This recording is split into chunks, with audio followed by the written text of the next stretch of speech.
Hi, I'm Steph, and this is Chef Julie, and we're two of Festival's registered dietitians. Today, we're joining you from our kitchen to talk 20-minute meals. Julie, what do you have for us? Stephanie, today we are going to make a Tex-Mex chicken soup, and it is great because it's a super fast meal. So I know we hear a lot of people talk about it's super fast, but I'm serious. This one is really a quick meal. So it's part of our 20-minute meal blog, which is really cool. So basically, we're going to use some pre-made ingredients, and they have all the flavors you need to make a great soup. Cool. I'm excited because soups for me are somewhat intimidating because I feel like I either am going to have to spend half an hour chopping vegetables or something like that, and it takes too long, and I have to have a Sunday to do it and that type of thing. But you're telling us we can do this on a weeknight. Absolutely. These are all the ingredients we're using, so I'm just going to get right into it. Okay. We're going to start with chicken, and this was actually a whole rotisserie chicken that was chopped up into bite-sized pieces. So we're going to add that right into our pot here. So I'm curious, this is a rotisserie chicken, but I often have cooked chicken breast sitting at home in the fridge. I could just cut that up and use that? Absolutely. If that's quicker for you, if it's something that you have left over, you can easily use that in your soup. Okay. Same thing. We just want it to be in bite-sized pieces so it works really well with everything else in the soup. Okay. So after that, we're going to throw in beans, and I have 1 can of black beans that I've just rinsed and drained. Okay. And so I'm going to add that in.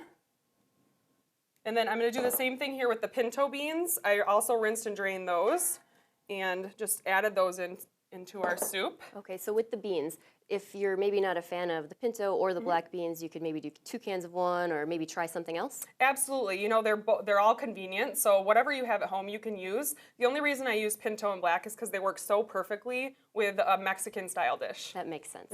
Absolutely. So next we're going to add in 2 jars of salsa. All right, so I see you grabbed medium for this. My flavor profile is a little different than yours probably. I like a mild salsa. Sure. And maybe you choose a hot. You could do anything. It won't matter. Absolutely. You can really use any salsa. And I chose medium just because, you know, it pleases a lot of people. Yeah. But I would personally choose spicy. But if you're a mild kind of girl, you can go with that too. All right. You could even use like a corn salsa if you wanted to. Something different in there. Oh, that would be fun. Absolutely. So those are our main ingredients. And then all we have to do is finish it with some chicken broth. And a lot of people I know use water for soups, but I love to use chicken broth because it gives so much extra flavor. And this is low sodium, so we can kind of control how much sodium we put in the soup. So it's a really easy way to add more flavor to the soup.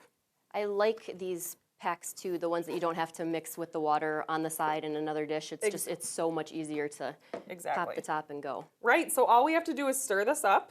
So we're just going to kind of break up all the ingredients. Okay. And I love how much bean and chicken we have in here to the broth ratio. Some people, put too much broth in and that sort of thing. So what we have here for the different portion sizes is perfect for a soup. Awesome. And that's it. Now That's we're ready it. to go to the stove? Absolutely. Wow. So I'm going to take this over to the stove and get that going. All right, and go ahead.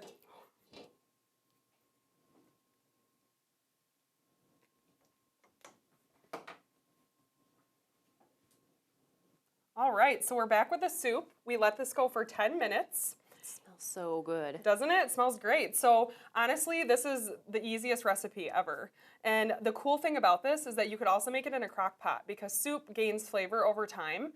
So you could easily throw all these ingredients in a crock pot and let it go on low all day long. I think that's definitely the method that I would use because I like to put things together in the morning. I wouldn't even have to wait the 10, 15 minutes to let it completely come to a boil when I get home. Right, you could That'd just be walk in the perfect. door and it's done. Awesome. So one of the things I did want to talk about is the canned products. You used cans of beans, cans of salsa, and I think sometimes canned foods get a bad rap. That's really not the case. You're exactly right. They do sometimes get a bad reputation, but it's so convenient. And the cool thing is, as long as you rinse and drain the beans, you get all that extra sodium off them there. So they're just as nutritious as the dried beans. Only a lot more convenient Exactly. and just as affordable. Exactly. Excellent. So let's give this a try.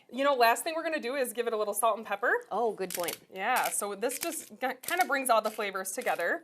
You can tell that you're a chef and I'm not because I totally forget the extra seasonings. Yeah, so I love these. They're grinders, so it's kind of like having fresh ground pepper. And there's all different varieties of these in our stores. So you can go right into the spice area at Festival Foods and get these different spices.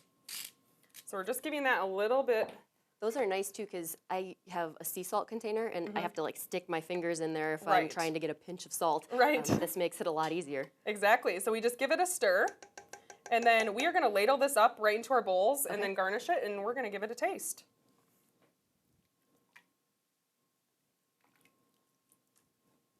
I just can't get over how good it smells. I know, With it's just those few ingredients. Exactly. And I just love the fact of how quick it is. And so you don't really even have to think about dinner. It's just throw it all in and it's ready. Okay. So we're just going to garnish this with a little bit of Parmesan cheese. So you don't need to do that, but this is the part that makes you feel like a gourmet chef, and even though it was only a 20-minute meal. Exactly. And it just kind of brings it all together. It makes it look like more of a prepared dish. So if you had friends over or something, you could make it look like you really tried hard for this dish. So All right. I'll give you that one. Thank you. And then we'll just give it a little taste here. And I know that everybody in the crew is all jealous because we're eating this soup right now and it's so delicious. They should be because it's awesome.